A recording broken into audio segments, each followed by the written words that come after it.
Tax को simplify किया गया। यानी कई ऐसे लोग थे जो एंटरप्रेन्योरशिप स्टार्टअप लगाना चाहते थे, लेकिन कानून काफी मुश्किल थे, सरल नहीं थे। तो क्या लगता है कि ये जो टैक्स को सिंप्लीफाई किया गया है, ये भी तो आगे नंबर्स को इंक्रीज करेगा? बिल्कुल बिल्कुल। अगर आप बताएं, अगर मैं और आप जब हम लोग स्कूल में थे, अगर हम लोगों को देश मना रहा है राष्ट्रीय प्रौद्योगिकी दिवस, एक ऐसा अवसर जब देश हमारे इंजीनियर्स, साइंटिस्ट, इनोवेटर्स के प्रति कृतज्ञता ज्ञापित करता है, जो राष्ट्र के विकास के लिए तकनीकी प्रगति के नए मार्ग साधने में जुटे हुए हैं। क्षमता को अवसर को परिणाम के लिए बेहतर व्यवस्था और नीतिगत पहल की दरकार होती है। 2014 के बाद से ही देश में वैज्ञानिक परिदृश्य में अविश्वसनीय बदलाव के प्रेरणा स्रोत हैं माननीय प्रधानमंत्री जी। कर्तव्य ध्वनि के साथ आइए एक बार फिर अभिनंदन करें अति सम्माननीय प्रधानमंत्री श्री नरेंद्र मोदी जी का।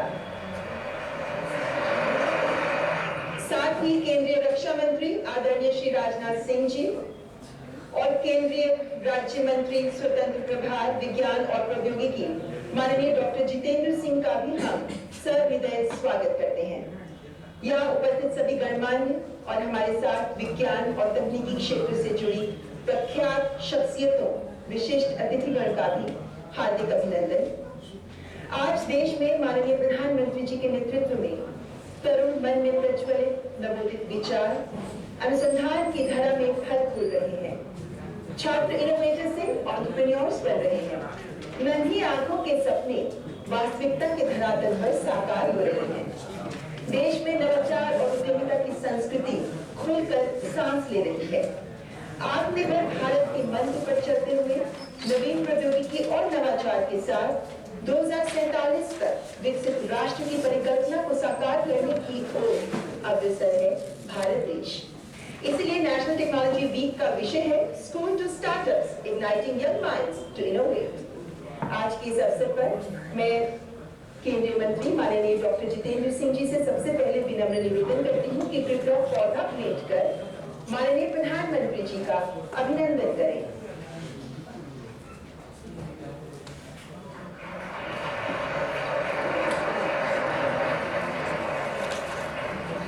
And now I request Dr. Jitendra Singh to kindly present the welcome address.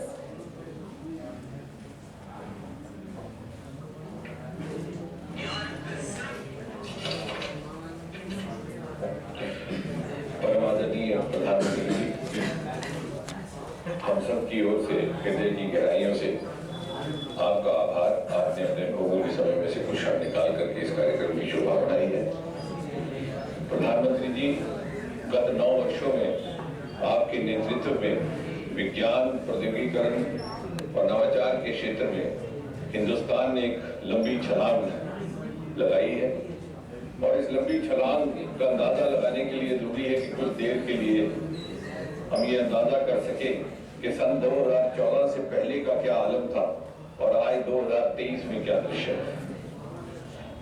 सन 2014 से पहले इस देश में मात्र 350-400 स्टार्टअप हुआ करते थे। आपने कहा स्टार्टअप इंडिया, स्टैंडअप इंडिया, और आज इसकी संख्या 97,000 से अधिक हो गई। 115 यूनिकॉर्न और हिंदुस्तान इकोसिस्टम स्टार्टअप में दुनिया में तीसरे दर्जे पर आ खड़ा हुआ। सन 2014 से पहले ग्लोबल इनोवेशन इंडेक्स पर हम 81वें पैदान पर खड़े थे। आज 41 का जंप लगा करके अब 40वें पैदान पर।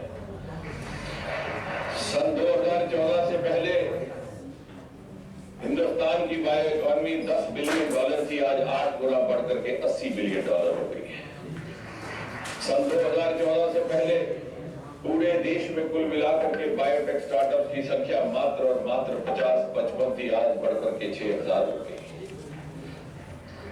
सन 2014 से पहले किसी ने सुना ना था अरोमा मिशन का अर्थ क्या है, पर्पल रेवोल्यूशन का अर्थ क्या है। आज लेवेंडर कल्टीवेशन के साथ जुड़े हुए किसानी के माध्यम से एग्रीटेक स्टार्टअप्स का एक नया वर्ग उभर करके आया है।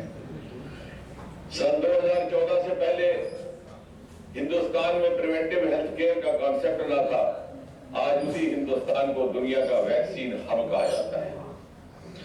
सन 2014 से पहले हमारे यहाँ कभी कभी अखबार में खबर आती कि श्रीहरिकोटा नाम के स्थान से एक रॉकेट लॉन्च हुआ है। आपने उस श्रीहरिकोटा के दरवाजे खोल दिए।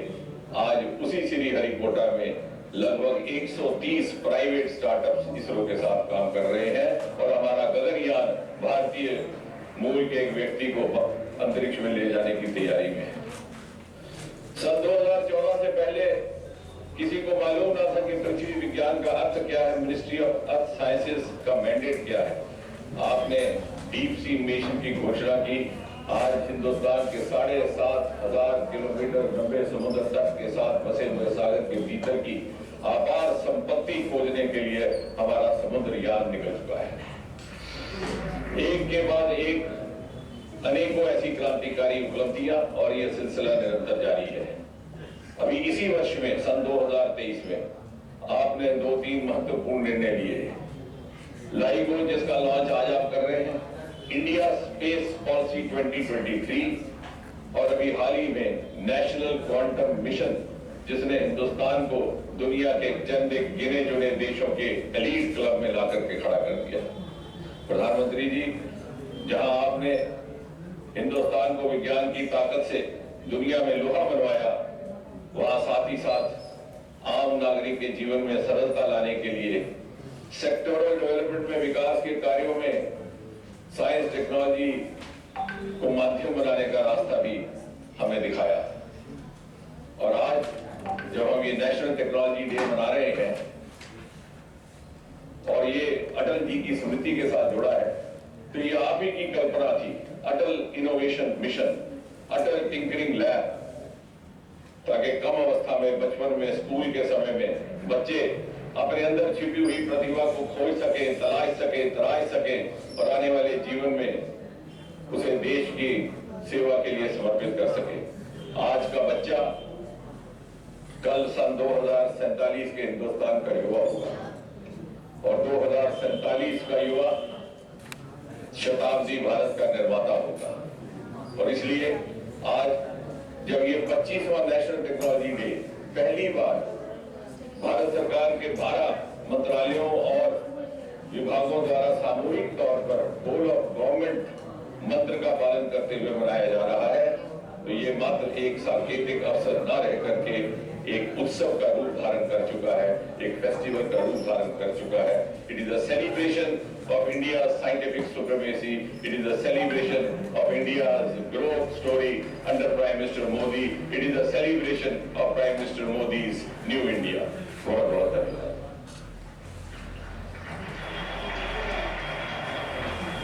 Thank you, Honorable Science and Technology Minister Dr. Jitendra Singh. Dear सज्जनों, रक्षा क्षेत्र में प्रौद्योगिकी के माध्यम से आत्मनिर्भर भारत के लक्ष्यों को हासिल करने की ओर तीव्र गति से अग्रसर है हमारा देश। आज के इस अवसर पर मैं केंद्रीय रक्षा मंत्री माननीय श्री राजनाथ सिंह जी को भी संबोधन के लिए आमंत्रित करना चाहूंगी। तालियों के साथ स्वागत करें केंद्रीय रक्षा मंत्री जी का।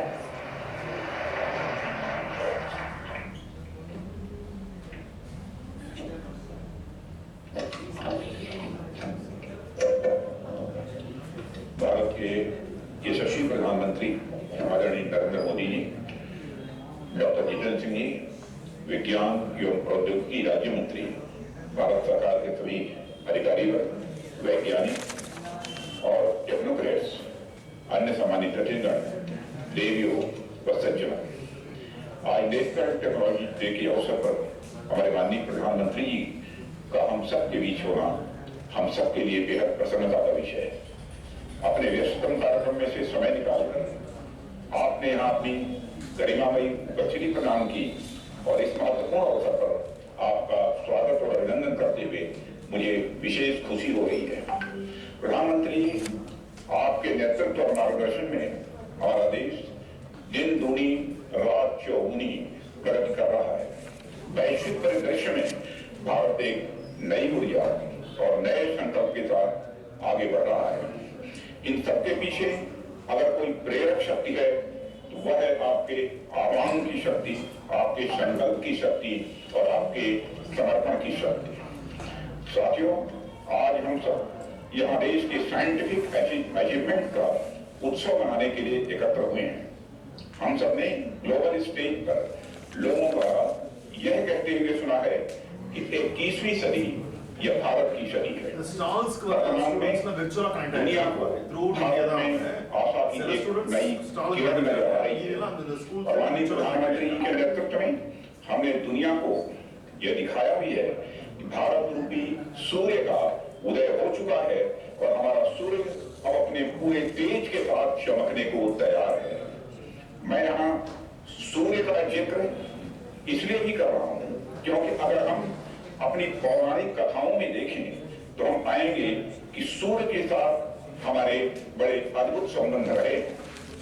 हम सभी बजरंगबली के उपासक हैं। एक प्रसंग तो आप सबने सुना ही होगा कि बजरंगबली ने किस प्रकार फल समझकर सूर्य को ही निगल लिया था। बाद में देवताओं के बनाने के बाद उन्होंने सूर्य को मुक्त कर दिया था। इस कार्य से बजरंगबली ने अपनी अपार शक्ति का परिचय तो दिया ही, साथ ही उन्होंने हमें यह भी संदेश दिया कि अगर हम अपनी ताकत को बढ़ाएं तो सूर्य भी हमारी मुट्ठी में आ सकता है। 1998 में दुनिया ने भी देखा कि स्वर्गीय अटल बिहारी वाजपेयी जी के नेतृत्व में ऑपरेशन शक्ति के तहत कैसे भारत ने अपनी वह ताकत दिखाई और पोखरण और रेगिस्तान में एक नहीं 5-5 सूरज बो दिए। प्रधानमंत्री जी, पोखरण की परमाणु परीक्षा पर मुझे केवल जीआई साहब की लिखी पंक्तियां याद आती हैं। जब उन्होंने यह लिखा था, अब न छोड़ेंगे कमी, अब न छोड़ेंगे कमी, कोई भी अपनी शान में 5 सूरज बो दिए हैं हमने रेगिस्तान में। रेत के सागर में बसे हुए पोखरण की हम यदि ज्योग्राफी और क्लाइमेट देखें, यह भले ही एक रेगिस्तान की तरह दिखता है, लेकिन रेगिस्तान की रेत में भारत के परमाणु शक्ति की हरी भरी फसलें आज भी लहलहा रही हैं।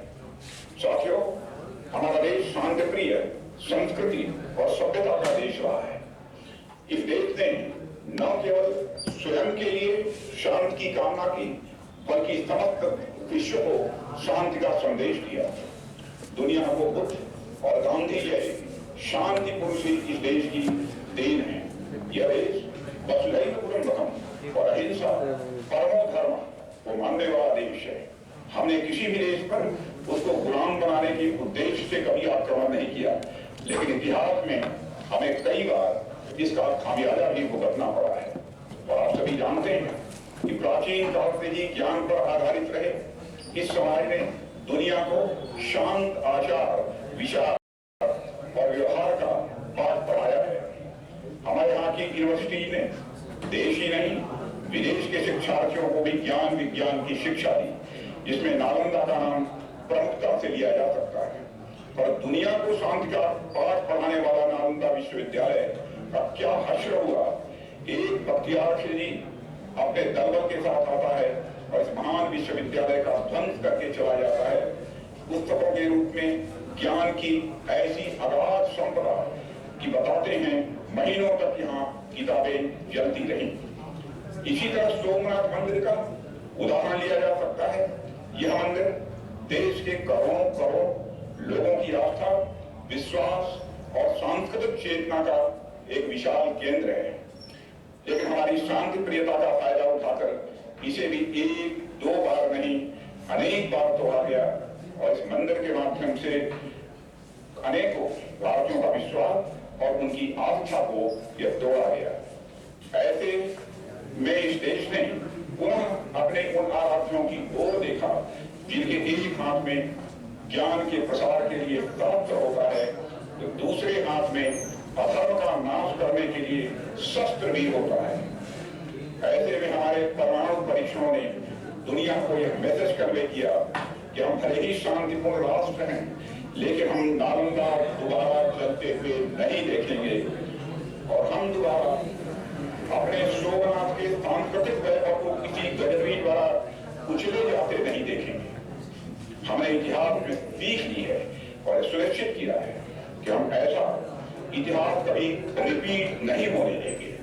हम अपने आत्मसम्मान के खिलाफ उठे हुए हर कदम का पुरजोर जवाब देंगे। साथियों, नेशनल टेक्नोलॉजी डे हमें हमारी टेक्नोलॉजिकल अचीवमेंट को एक्नॉलेज करते हुए वैज्ञानिक दृष्टिकोण अपनाने की यह प्रेरणा देता है। किसी भी राष्ट्र की प्रगति में विज्ञान की बहुत महत्वपूर्ण भूमिका होती है। हमारे प्राचीन शास्त्रों में लिखा भी गया है कि परस्य मूलम विज्ञानम, अर्थात शक्ति का स्रोत विज्ञान ही है। जब हम देश में साइंटिफिक अप्रोच को बढ़ावा देते हैं तो इससे राष्ट्र तो प्रगति करता ही है, साथ ही यह हमारी युवा पीढ़ी को भी आगे बढ़ने की प्रेरणा देता है। साथियों, भारत अभी डिविडेंड के फेज से गुजर रहा है। हमारे पास एक सामर्थ्यवान ह्यूमन रिसोर्स है।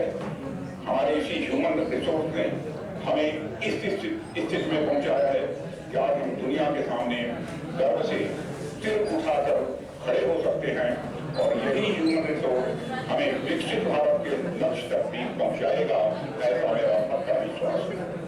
बस आवश्यकता है तो इस ह्यूमन रिसोर्स को अच्छे से यूटिलाइज करने की।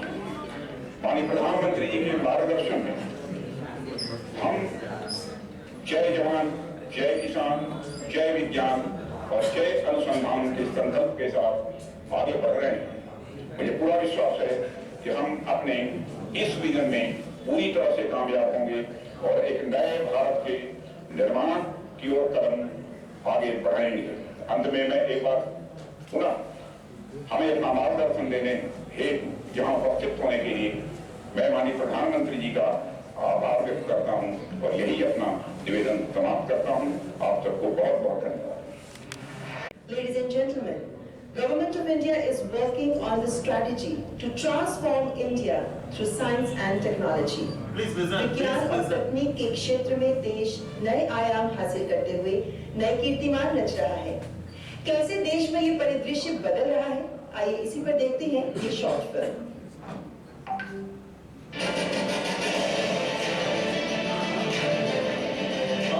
भारत के विकास में विज्ञान और प्रौद्योगिकी का महत्वपूर्ण योगदान है। So these are the latest technologies we developed for India. Agricultural field, medical field, chemical field, electronics field, let's go through it. देश को साइंस एंड टेक्नोलॉजी पावर के रूप में पेश करने के लिए साइंटिफिक इंफ्रास्ट्रक्चर और शॉर्ट वीडियो क्रिएट करना बदलाव किए हैं।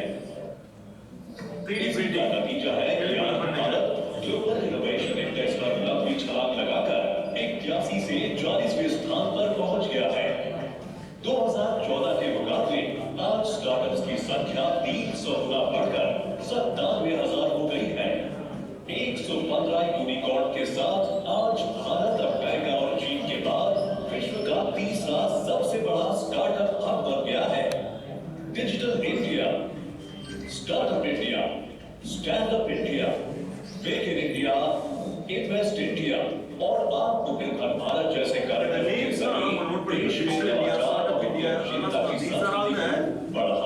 initiatives taken by Government of India. Other innovation mission labs, other incubation center, These are all the labs at schools. These are all the incubation centers at college levels. स्कूली बच्चों में नवाचार की भावना Our school students what they are doing. बड़ा प्रयास है कि छठी class से ही विद्यार्थी अटल टिंकरिंग लैब में जाए और फिर कॉलेज से निकलते ही उसको इंक्यूबेशन का, स्टार्टअप का एक इकोसिस्टम तैयार मिले। आज भारत सरकार के 11 मंत्रालयों और विभाग मिलकर राष्ट्रीय प्रौद्योगिकी सप्ताह 2023 का आयोजन कर रहे हैं, जिसकी थीम है school to startups, igniting young minds to innovate. क्या आप मिलेंगे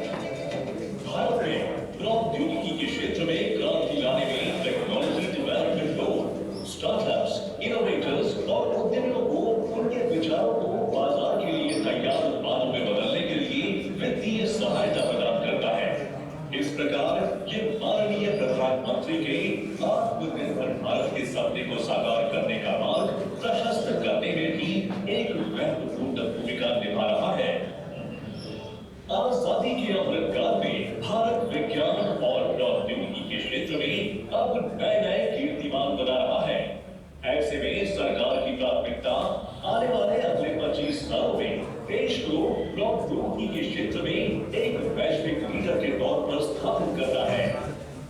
सही नीतियों और कार्यक्रमों के साथ भारत विश्व में अग्रणी प्रौद्योगिकी केंद्र बनने के लिए अब पूरी तरह से तैयार है।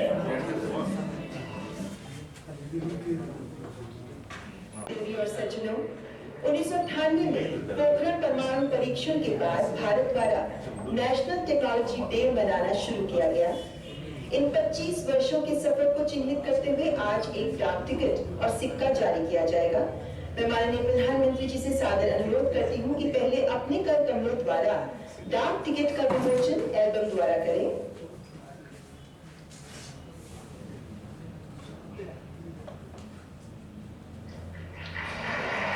भारत सरकार के डाक विभाग द्वारा 25वें नेशनल टेक्नोलॉजी डे के उपलक्ष्य में विशेष रूप से इस डाक टिकट को तैयार किया गया है। And now may I please request Honorable Prime Minister to kindly release the commemorative coin.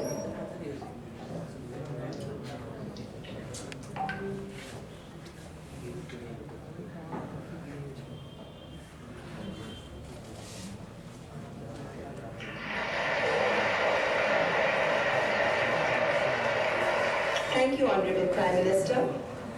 Ladies and gentlemen, Government of India is continuously upgrading and creating science and technology infrastructure in the country.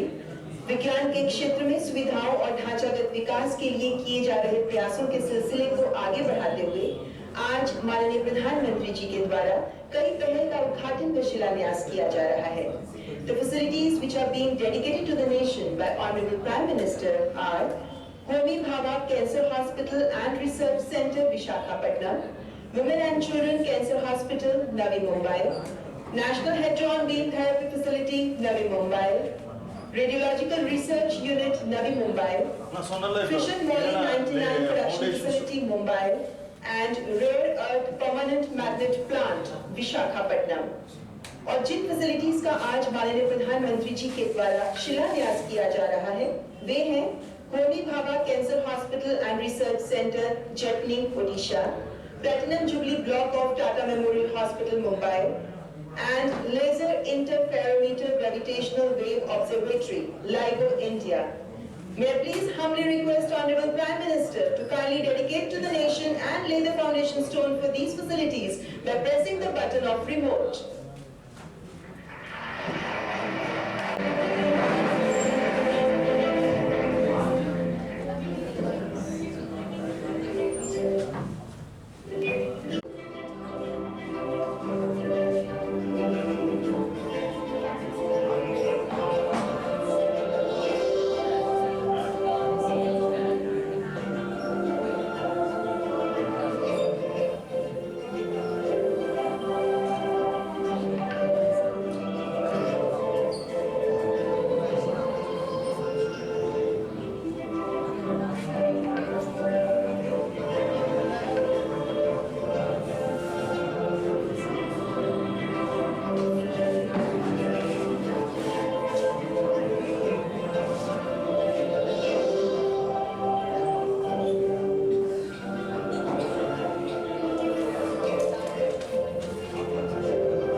ये सभी facilities, इनकी विशेषता क्या है और किन मायनों में ये खास है, महत्वपूर्ण है, ये जानने के लिए आइए देखते हैं ये शॉट। राष्ट्र को समर्पित किया गया है, ये जिनका शिलान्यास किया गया है।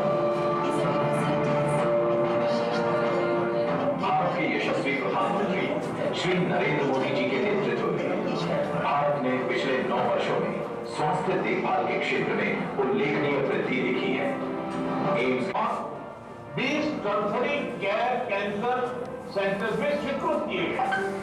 ऐसे में टाटा मेमोरियल सेंटर, जो कि परमाणु ऊर्जा विभाग की एक इकाई है, देश भर में स्थित अपने विभिन्न केंद्रों के माध्यम से कैंसर के आधुनिकतम इलाज को सुलभ बनाने में अत्यंत महत्वपूर्ण योगदान दे रहा है।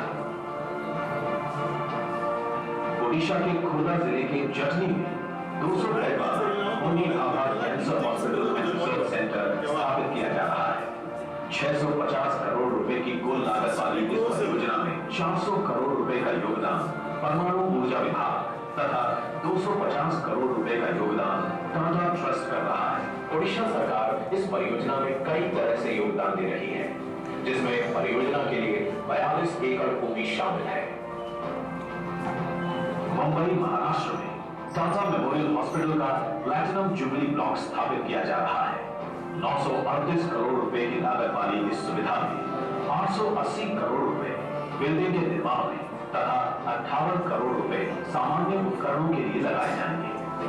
CSR के तहत अतिरिक्त 390 करोड़ रुपए सुपर स्पेशलिटी उपकरणों के लिए उपलब्ध कराए जाएंगे।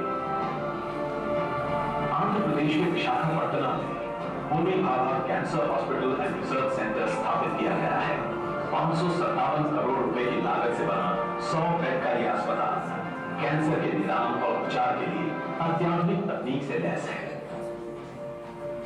TMC के नवी मुंबई स्थित एंट्रैक परिसर में 38 करोड़ रुपए की लागत से बना 270 बेड का कैंसर अस्पताल देश का पहला एकीकृत केंद्र है, जो महिलाओं और बच्चों के कैंसर के इलाज के लिए समर्पित है।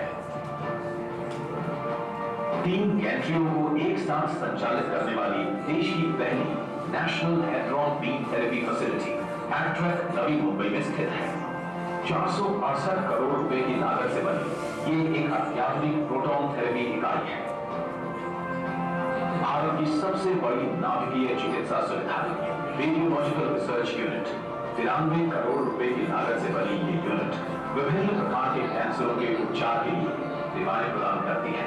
परमाणु ऊर्जा विभाग प्राचीन भारतीय उक्ति सर्वे भवन्तु सुखिनः सर्वे सन्तु निरामया का संकल्प धारण किए प्रगति पथ पर अग्रसर है।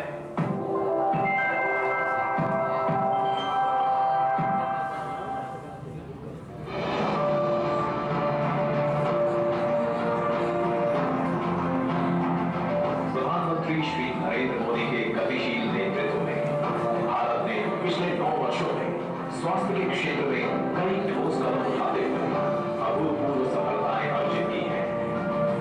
बीते 9 वर्षों में हमारी सरकार ने मेडिकल इंफ्रास्ट्रक्चर और मेडिकल प्रोफेशनल बढ़ाने पर बड़े स्तर पर काम किया। पिछले 9 वर्षों में हमारी सरकार में करीब 300 नए मेडिकल कॉलेज बने। नए मेडिकल कॉलेजों और एम्स शाखाओं की स्थापना, अस्पतालों को अपग्रेड करके हेल्थ केयर इंफ्रास्ट्रक्चर को मजबूत करना तथा आधुनिकतम इलाज के क्षेत्र में आत्मनिर्भरता इन सफलताओं के आधार स्तंभ हैं। इस उद्देश्य में अपना योगदान देते हुए परमाणु ऊर्जा विभाग नाभिकीय चिकित्सा और कैंसर उपचार के क्षेत्रों में अग्रणी कार्य करते हुए उत्कृष्ट स्वास्थ्य सेवाएं प्रदान कर रहा है। 300 क्यूबिक के medical grade high specific activity molybdenum 99 के उत्पादन के लिए भाभा परमाणु अनुसंधान केंद्र में ग्रिड द्वारा फिशन मोलिब्डेनम 99 प्रोडक्शन फैसिलिटी की स्थापना इस दिशा में की गई एक प्रभावशाली शुरुआत है, जो भारत को ऐसी क्षमता रखने वाले विशिष्ट देशों में से एक बनाती है। Molybdenum 99 diagnostic radio isotope technician 99N का जन्म होता है, जिसका प्रयोग 85% से भी अधिक डायग्नोस्टिक स्कैनों के लिए किया जाता है और इसीलिए इसे न्यूक्लियर मेडिसिन का वर्कहॉर्स कहा जाता है। विभिन्न रोग प्रभावित हिस्सों पर विशिष्ट अपटेक वाले बायोमोलिक्यूल्स का उपयोग करते हुए टेक्नीशियन 99N का प्रयोग टेक्नीशियन रेडियो फार्मास्यूटिकल्स के फॉर्मुलेशन के लिए किया जाता है। इन रेडियो फार्मास्यूटिकल्स का उपयोग करते हुए स्पेट स्कैन से किडनी, लीवर, हृदय और मस्तिष्क जैसे विभिन्न अंगों में रोगों के शीघ्र निदान में मदद मिलती है। 295 करोड़ रुपए की लागत से बनी फिशन मोलिब्डेनम 99 प्रोडक्शन फैसिलिटी घरेलू मांग को पूरा करने के साथ ही भारत में जरूरतमंद देशों की रेडियो आइसोटोप आवश्यकताओं को भी पूरा करने की क्षमता रखता है। Our goal is to make healthcare accessible and affordable, not only for our citizens, but for the whole world. Reducing disparity in India's priority, serving the unserved, is an article of faith for us. Medical radio isotope के क्षेत्र में देश को आत्मनिर्भर करने की दिशा में fission molecular 99 production facility की स्थापना एक अत्यंत महत्वपूर्ण कदम है।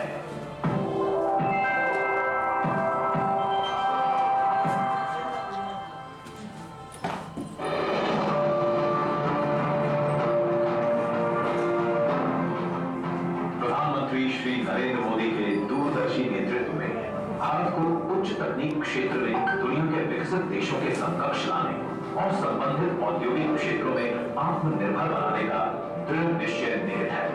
आज का नया भारत जय जवान, जय किसान, जय विज्ञान के साथ ही जय अनुसंधान का आह्वान करते हुए आगे बढ़ रहा है। इस संदर्भ में रेयर अर्थ तत्व विशेष महत्व रखते हैं। रेयर अर्थ तत्व स्वच्छ ऊर्जा, कंज्यूमर इलेक्ट्रॉनिक्स, मोटर, बैटरियों सहित अनेक अति विशिष्ट क्षेत्रों में अपरिहार्य रूप से प्रयुक्त होने के कारण अत्यधिक मूल्यवान होते हैं। इनके महत्वपूर्ण उपयोगों में से एक समैरियम कोबाल्ट स्थायी चुंबकों का उत्पादन है। समैरियम कोबाल्ट स्थायी चुंबकों में असाधारण गुण होते हैं जो इन्हें रक्षा, अंतरिक्ष और परमाणु ऊर्जा जैसे सामरिक क्षेत्रों में उपयोग के अनुकूल बनाते हैं। स्थायी चुंबकों का आयात प्रायः प्रतिबंधों और आपूर्ति अवरोधों से प्रभावित रहता है, क्योंकि इन्हें बनाने की तकनीक विश्व के कुछ विशेष देशों के पास ही उपलब्ध है। प्रधानमंत्री श्री नरेंद्र मोदी के सक्षम नेतृत्व में भारत सरकार के समन्वित प्रयासों और लक्ष्योन्मुख समग्र सरकार के दृष्टिकोण ने भारत को आत्मनिर्भर बनाने में महत्वपूर्ण भूमिका निभाई है।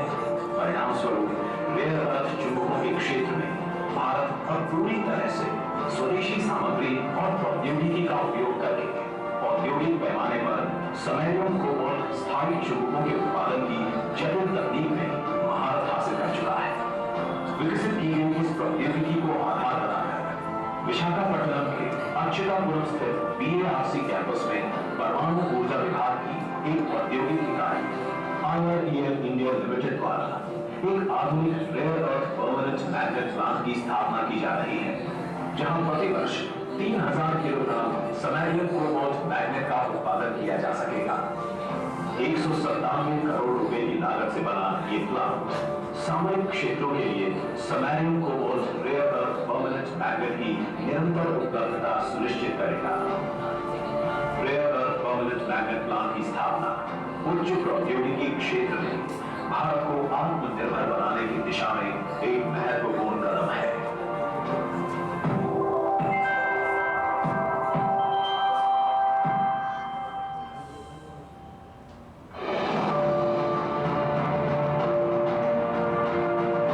प्रधानमंत्री श्री नरेंद्र मोदी के गतिशील नेतृत्व में देश पिछले 8-9 वर्षों में अनुसंधान और विकास में अभूतपूर्व वृद्धि का साक्षी रहा है। इस वृद्धि ने कई वैज्ञानिक उपलब्धियों का मार्ग प्रशस्त किया है, जिसमें लाइगो इंडिया की परियोजना उल्लेखनीय है। लाइगो इंडिया अमेरिका और भारत के बीच एक सहयोगी परियोजना है, जिसका उद्देश्य गुरुत्वाकर्षण तरंगों का पता लगाना और उनका अध्ययन करना है। लाइगो इंडिया का निर्माण और स्थापना उन्नत वैज्ञानिक अनुसंधान में भारत की बढ़ती क्षमताओं का प्रमाण है। The greatest scientist of the last century, Albert Einstein, had given the theory about gravitational waves. It is a matter of immense pride for all of us that 37 Indian scientists from 9 Indian institutions participated in the International Laser Interferometer Gravitational Wave Observatory LIGO collaboration and proved this theory correct 3 years ago.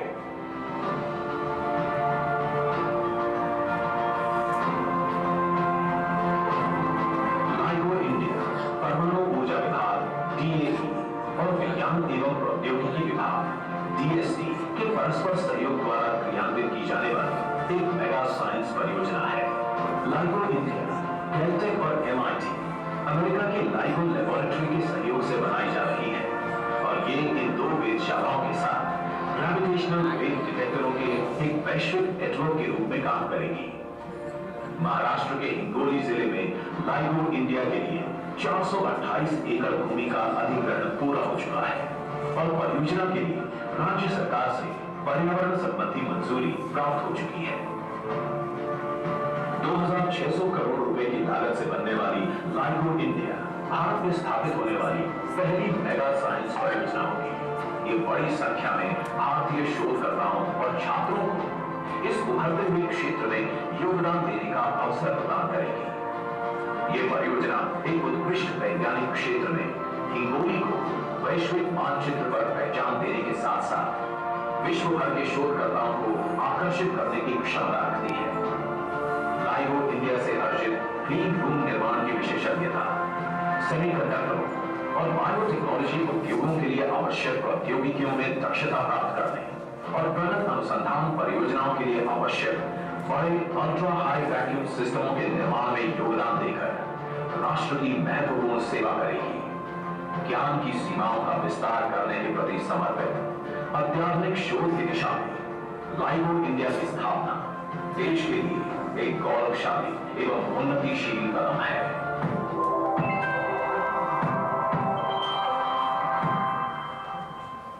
देश में विज्ञान और तकनीक के क्षेत्र को रफ्तार देंगी ये सभी फैसिलिटीज।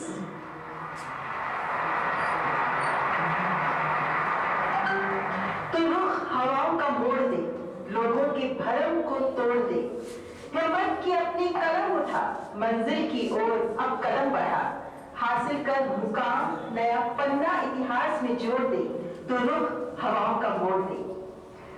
देश के छात्रों और युवाओं की कल्पना शक्ति की परवाज को ठोस आधार प्रदान करने वाले, प्रत्येक देशवासी के हृदय में राष्ट्र समर्पण के संकल्प की लौ को प्रज्वलित करने वाले, हर जन की आंखों में कुछ कर सकने का विश्वास जागृत करने वाले माननीय प्रधानमंत्री जी से मैं विनम्रतापूर्ण आग्रह करती हूँ कि अपने सुवचनों से हमारा मार्गदर्शन करें।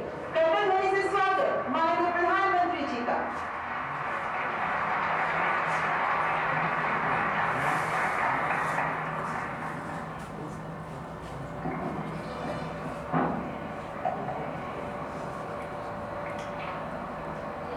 कार्यक्रम में उपस्थित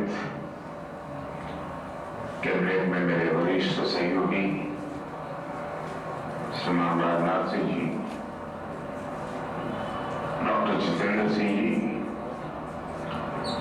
साइंस और टेक्नोलॉजी कम्युनिटी के सभी सम्मानित सदस्यों और मेरे युवा साथियों, आज 11 मई का ये दिन भारत के इतिहास के सबसे गौरवमयी दिनों में से एक है। आज भारत के वैज्ञानिकों ने पोखरण में वो उपलब्धि हासिल की थी जिसने मां भारती की हर संतान का सिर गर्व से ऊंचा कर दिया था। मैं वो दिन कभी भूल नहीं सकता जब अटल जी ने भारत के सफल परमाणु परीक्षण की घोषणा की थी। पोखरण परमाणु परीक्षण के जरिए भारत ने न केवल अपने वैज्ञानिक सामर्थ्य को साबित किया बल्कि भारत के वैश्विक कद को एक नई ऊंचाई भी दी थी। अटल जी के शब्दों में ही कहूं तो अपनी ध्येय यात्रा में हम कभी रुके नहीं हैं, किसी चुनौती के समक्ष कभी झुके नहीं हैं। मैं सभी देशवासियों को आज के दिन की नेशनल टेक्नोलॉजी डे की बहुत बहुत शुभकामनाएं देता हूं। साथियों, आज इस अवसर पर कई फ्यूचरिस्टिक इनिशिएटिव का लोकार्पण और शिलान्यास भी हुआ है। मुंबई में national hadron beam therapy facility और रेडियोलॉजिकल रिसर्च सेंटर को, विशाखापट्टनम से टेकबाग कैंपस में रेयर और परमानेंट मैग्नेट प्लांट को, मुंबई की फ्यूजन मॉडी 99 प्रोडक्शन फैसिलिटी हो या विभिन्न शहरों के कैंसर हॉस्पिटल, ये सभी संस्थान न्यूक्लियर टेक्नोलॉजी की मदद से मानवता की और भारत की प्रगति को गति देंगे। आज Tata institute of fundamental research और laser interferometer gravitation wave observatory LIGO India का शिलान्यास भी हुआ है। लाइगो 21वीं सदी के सबसे बेहतरीन साइंस एंड टेक्नोलॉजी इनिशिएटिव में से एक है। दुनिया में गिने चुने देशों के पास ही इस तरह की ऑब्जर्वेटरी आज है। भारत के स्टूडेंट्स और साइंटिस्ट के लिए ये ऑब्जर्वेटरी आधुनिक रिसर्च के नए अवसर लेकर आ रही है। मैं इन प्रोजेक्ट के लिए भी देश के वैज्ञानिक समुदाय को, सभी देशवासियों को बधाई देता हूं। साथियों, इस समय हम आजादी के अमृतकाल की शुरुआती महीनों में हैं। हमारे सामने 2047 के स्पष्ट लक्ष्य हैं। हमें देश को विकसित बनाना है, हमें देश को आत्मनिर्भर बनाना है। भारत की इकोनॉमिक ग्रोथ हो, सस्टेनेबल डेवलपमेंट गोल हो या फिर इनोवेशन के लिए एक इंक्लूसिव इकोसिस्टम का निर्माण करना, टेक्नोलॉजी कदम कदम पर हमारे लिए जरूरी है। और इसलिए आज भारत एक नई सोच के साथ 360 डिग्री होलिस्टिक अप्रोच के साथ इस क्षेत्र में आगे बढ़ रहा है। भारत टेक्नोलॉजी को अपना दबदबा कायम करने का माध्यम नहीं, बल्कि देश की प्रगति को गति देने का एक टूल मानता है। और मुझे ये देखकर बहुत अच्छा लगा कि इस बार की theme school to startups igniting young minds to innovate, ये रखा गया। आजादी के इस अमृतकाल में भारत का भविष्य हमारी आज की युवा पीढ़ी, हमारे आज के स्टूडेंट्स ही तय करेंगे। आज की इस युवा पीढ़ी के पास नए सपने हैं, नए संकल्प है, उनकी ऊर्जा, उनका जोश, उनका उत्साह, ये भारत की बहुत बड़ी ताकत है। साथियों, हमारे देश के महान वैज्ञानिक और पूर्व राष्ट्रपति डॉक्टर कलाम कहा करते थे, knowledge with action converts adversity into prosperity. आज जब भारत एक नॉलेज सोसाइटी के तौर पर सशक्त हो रहा है, तो उतनी ही तेजी से एक्शन भी ले रहा है। भारत के यंग माइंड्स को इनोवेशन की तरफ प्रेरित करने के लिए बीते 9 वर्षों देश में एक मजबूत बुनियाद बन चुकी है। कुछ साल पहले शुरू की गई अटल टिंकरिंग लैब्स ATL आज देश की इनोवेशन नर्सरी बन रही है। आज देश के 35 राज्यों में 700 जिलों में 10,000 से ज्यादा अटल टिंकरिंग लैब बनाई जा चुकी है। और ऐसा नहीं है कि साइंस, टेक्नोलॉजी, इनोवेशन और इंक्यूबेशन का एक मिशन केवल बड़े शहरों तक सीमित है। करीब 60% अटल टिंकरिंग लैब्स सरकारी और ग्रामीण स्कूलों में खुली है। आप कल्पना कर सकते हैं कितनी बड़ी संख्या में बच्चों के लिए पढ़ाई के मायने बदल रहे हैं, वो इनोवेशन की तरफ प्रेरित हो रहे हैं। आपको ये जानकर खुशी होगी कि आज अटल टिंकरिंग लैब में 75 लाख से ज्यादा स्टूडेंट्स 12 लाख से ज्यादा इनोवेशन प्रोजेक्ट पर जी जान से जुटे हुए हैं, काम कर रहे हैं। यानी आने वाले समय में लाखों जूनियर साइंटिस्ट स्कूलों से निकलकर देश के कोने कोने में पहुंचने वाले हैं। इनकी हैंड होल्डिंग करना, हर तरह से मदद करना, इनके आइडियाज को इंप्लीमेंट करने में सहायता देना, ये हम सभी का बहुत बड़ा दायित्व है। आज सैकड़ों की संख्या में स्टार्टअप ऐसे हैं जिनका इंक्यूबेशन अटल इनोवेशन सेंटर्स में हुआ है।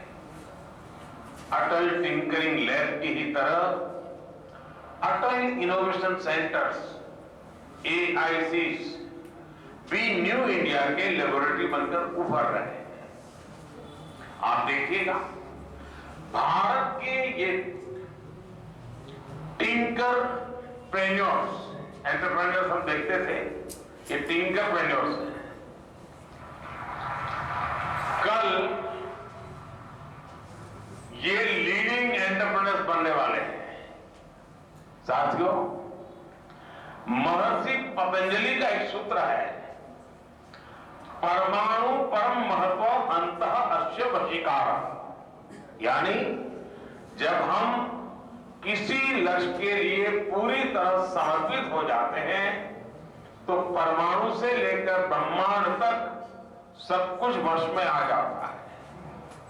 2014 के बाद से भारत ने जिस तरह साइंस और टेक्नोलॉजी पर जोर देना शुरू किया है, वो बड़े बदलावों का काम बना है।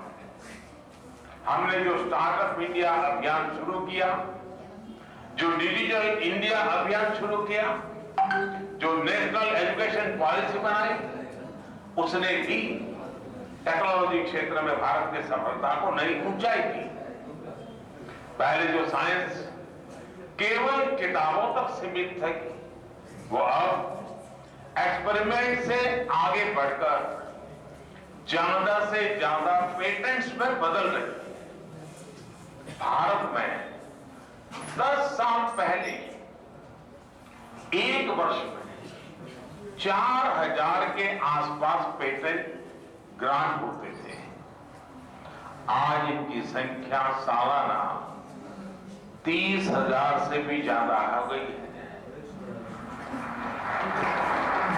भारत में 10 साल पहले सालाना 10,000 डिजाइन रजिस्टर होते। आज भारत में सालाना 15,000 से ज्यादा डिजाइन रजिस्टर हो रहे हैं। भारत में 10 साल पहले सालाना 70,000 से भी कम ट्रेडमार्क रजिस्टर होते थे। आज भारत में सालाना 2.5 लाख से ज्यादा ट्रेडमार्क रजिस्टर हो रहे हैं। साथियों, आज भारत हर उस दिशा में आगे बढ़ रहा है जो एक टेक लीडर कंट्री के लिए जरूरी होता है। आप में से कई साथी जानते हैं 2014 में हमारे देश में करीब 150 के आसपास ही इंक्यूबेशन सेंटर्स थे। आज भारत में इंक्यूबेशन सेंटर्स की संख्या 650 भी पार कर चुकी है। आज भारत ग्लोबल इनोवेशन इंडेक्स में 81 नंबर पे था, वहां से ऊपर उठ करके 40वें स्थान पर पहुंच चुका है। आज देश के युवा, हमारे स्टूडेंट्स अपने डिजिटल वेंचर्स खड़े कर रहे हैं, स्टार्टअप शुरू कर रहे हैं। 2014 में हमारे यहां स्टार्टअप की संख्या भी कुछ 100 के आसपास थी। आज हमारे देश में रिकॉग्नाइज्ड स्टार्टअप की संख्या भी करीब करीब 1 लाख पहुंच चुकी है। आज भारत दुनिया का तीसरा सबसे बड़ा स्टार्टअप इकोसिस्टम है और ये ग्रोथ उस समय में है जब दुनिया आर्थिक अनिश्चितताओं के दौर से गुजर रही है। ये भारत का सामर्थ्य दिखाता है, भारत का टैलेंट दिखाता है। और इसलिए मैं फिर कहूंगा, पॉलिसी मेकर्स के लिए, हमारे वैज्ञानिक समुदाय के लिए, देश भर में फैली हमारा हजारों रिसर्च लैब के लिए, हमारे प्राइवेट सेक्टर के लिए ये टाइम बहुत ही महत्वपूर्ण है। स्कूल टू स्टार्टअप की यात्रा हमारे स्टूडेंट्स करेंगे, लेकिन आपको उन्हें निरंतर गाइड करना होगा, प्रोत्साहित करना होगा और इसमें मेरा आप सभी को पूरा सपोर्ट रहेगा। साथियों, जब हम टेक्नोलॉजी के सामाजिक संदर्भ को समझते हुए आगे बढ़ते हैं तो टेक्नोलॉजी एम्पावरमेंट का बहुत बड़ा माध्यम बन जाती है। ये सोशल जस्टिस, सामाजिक न्याय को सुनिश्चित करने और असंतुलन को मिटाने का भी माध्यम बनती है। एक समय था जब टेक्नोलॉजी सामान्य भारतीय की पहुंच से बाहर थी। आपको भी याद होगा, कभी जेब में क्रेडिट या डेबिट कार्ड लेकर चलना स्टेटस सिंबल हुआ करता था, लेकिन भारत का यूपीआई आज अपनी सिंप्लिसिटी की वजह से न्यू नॉर्मल बन गया। आज रेडी पटरी वाले से लेकर रिक्शे वाले तक हर कोई डिजिटल पेमेंट का इस्तेमाल कर रहा है। आज भारत दुनिया के उन देशों में है जहां सबसे ज्यादा इंटरनेट डाटा इस्तेमाल होता है। ग्रामीण इलाकों में, शहरी इलाकों की तुलना में इंटरनेट यूजर ज्यादा है। इसे लोगों के सामने जानकारियां, संसाधनों और अवसरों की एक नई दुनिया खुल रही है। जेम ट्रिनिटी हो, जेम पोर्टल हो, कोविन पोर्टल हो या किसानों के लिए डिजिटल एग्रीकल्चर मार्केट इनेम, हमारी सरकार ने टेक्नोलॉजी का उपयोग एजेंट ऑफ इंक्लूजन के रूप में किया है। साथियों, टेक्नोलॉजी का सही तरीके से सही समय पर उपयोग समाज को नई शक्ति देता है। आज भारत में जीवन चक्र के हर पड़ाव के लिए कोई न कोई टेक्नोलॉजिकल सॉल्यूशंस तैयार हो रहे हैं। जन्म के समय ऑनलाइन बर्थ सर्टिफिकेट की सुविधा है। बच्चा जब स्कूल की शुरुआत करता है तो उसके पास ई पाठशाला और दीक्षा जैसे फ्री ई लर्निंग प्लेटफॉर्म्स हैं और आगे बढ़ने पर वो नेशनल स्कॉलरशिप पोर्टल पर स्कॉलरशिप के लिए अप्लाई कर सकता है। जब वो अपनी नौकरी शुरू करता है तो उसके पास यूनिवर्सल एक्सेस नंबर की सुविधा है, ताकि जॉब बदलने पर भी उसे कोई भी दिक्कत ना आए। किसी बीमारी की स्थिति में वो तुरंत आज ई-संजीवनी की मदद से अपने उपचार की व्यवस्था कर सकता है। बुजुर्गों के लिए बायोमेट्रिक एनेबल्ड डिजिटल सर्विस जीवन प्रमाण की सुविधा है। आप सोचिए, पहले बुजुर्गों को पेंशन जैसे कामों के लिए अपने जिंदा होने का सबूत देना होता, चाहे तबीयत खराब हो या चलना मुश्किल हो, उन्हें वेरिफिकेशन के लिए खुद जाना होता था। अब ये सारी परेशानियां टेक्नोलॉजी की मदद से समाप्त हो रही है। डे टू डे लाइफ में हर कदम पर टेक्नोलॉजी सॉल्यूशन देश के नागरिकों की मदद कर रहे हैं। अगर उसे जल्दी पासपोर्ट बनवाना है तो एम पासपोर्ट सेवा है। अगर उसे एयरपोर्ट पर हैसल फ्री एक्सपीरियंस सुनिश्चित करना है तो डीजी यात्रा ऐप है। अगर उसे इंपॉर्टेंट डॉक्यूमेंट्स को सुरक्षित रखना है तो डीजी लॉकर है। इन सारे प्रयासों से सोशल जस्टिस सुनिश्चित करने और ईज ऑफ लिविंग बढ़ाने में मदद मिली। साथियों, आज हर दिन टेक्नोलॉजी की दुनिया में तेजी से बदलाव हो रहे हैं। भारत के युवा ही इस स्पीड को मैच करने में, इस स्पीड को क्रॉस करने में देश का नेतृत्व करेंगे। आज एआई टूल्स नए गेम चेंजर बनकर उभरे हैं। हेल्थ सेक्टर में आज हम कितनी असीम संभावनाओं को देख रहे हैं। ड्रोन टेक्नोलॉजी में भी हर रोज नए इनोवेशन हो रहे हैं। ऐसे ही थेरेपेटिक्स सेक्टर भी तेजी से आगे बढ़ रहा है। हमें ऐसी रिवॉल्यूशनरी टेक्नोलॉजी में लीड लेनी होगी। आज भारत अपने डिफेंस सेक्टर को आत्मनिर्भर बना रहा है। इससे भी हमारे युवा स्टार्टअप को बहुत से मौके मिल रहे हैं। डिफेंस में इनोवेशन के लिए हमने इनोवेशन फॉर डिफेंस एक्सीलेंस यानी आईडेक्स भी शुरू किया है।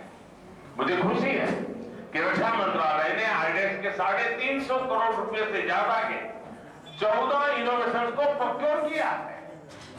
साथियों, आई क्रिएट हो या फिर डीआरडीओ, यंग साइंटिस्ट लैब जैसे इनिशिएटिव आज इन प्रयासों को नई दिशा दे रहे हैं। स्पेस सेक्टर में भी न्यू रिफॉर्म्स के जरिए भारत एक ग्लोबल गेम चेंजर की भूमिका के सामने आ रहा है। अभी मैं एसएसएलवी और पीएसएलवी ऑर्बिटल प्लेटफॉर्म जैसी टेक्नोलॉजी देख रहा हूं। हमें स्पेस सेक्टर में हमारे स्टार्टअप के लिए, यूज के लिए नए अवसर उपलब्ध कराने होंगे। हमें कोडिंग से लेकर गेमिंग और प्रोग्रामिंग तक हर क्षेत्र में लीड लेनी होगी। इस समय भारत सेमीकंडक्टर जैसे नए एवेन्यूज में भी अपनी मौजूदगी बढ़ा रहा है। पॉलिसी लेवल पर हम पीएलआई स्कीम जैसे इनिशिएटिव ले रहे हैं। इंडस्ट्री और इंस्टीट्यूशंस की जिम्मेदारी है कि इस फील्ड में टैलेंटेड यूथ को सपोर्ट करें। साथियों, आज इनोवेशन से लेकर सुरक्षा तक के लिए हैकेथॉन्स की एक बड़ी भूमिका है। सरकार ने लगातार प्रमोट कर रही है। हमें हैकेथॉन कल्चर को आगे बढ़ाना होगा। स्टार्टअप को नए चैलेंजेस के लिए तैयार करना होगा। इन प्रतिभाओं की हैंड होल्डिंग हो, उन्हें आगे बढ़ने के लिए संघर्ष न करना पड़े, हमें इसके लिए एक फ्रेमवर्क तैयार करना होगा। खासकर अटल टिंकरिंग लैब से जो युवा निकल रहे हैं, उन्हें इन्वॉल्व रखने के लिए एक इंस्टीट्यूशनलाइज्ड सिस्टम होना चाहिए। क्या हम इसी तरह अलग अलग क्षेत्रों में देश की 100 लैब्स को चिन्हित कर सकते हैं, जिन्हें यूथ ड्रिवन बनाया जाए। क्लीन एनर्जी और नेचुरल फार्मिंग जैसे क्षेत्रों में जहां देश का खास फोकस है, हमें रिसर्च और टेक्नोलॉजी को प्रमोट करना होगा। इसके लिए भी युवाओं को मिशन मोड में जोड़ना बहुत जरूरी है। मुझे भरोसा है नेशनल टेक्नोलॉजी वीक इन संभावनाओं को साकार करने में एक अहम भूमिका निभाएगा। इसी अपेक्षा के साथ आप सभी को एक बार फिर इस आयोजन के लिए बहुत बहुत शुभकामनाएं, बहुत बहुत धन्यवाद। बहुत बहुत आभार माननीय प्रधानमंत्री जी। ट्विंकलप्रेन्योर्स से भारत के एंटरप्रेन्योर्स तैयार करने, विज्ञान से आम नागरिक के जीवन को आसान बनाने, तकनीक के माध्यम से सामाजिक न्याय सुनिश्चित करने जैसे प्रेरणादायक शब्दों और विचारों के लिए आपका बहुत बहुत आभार।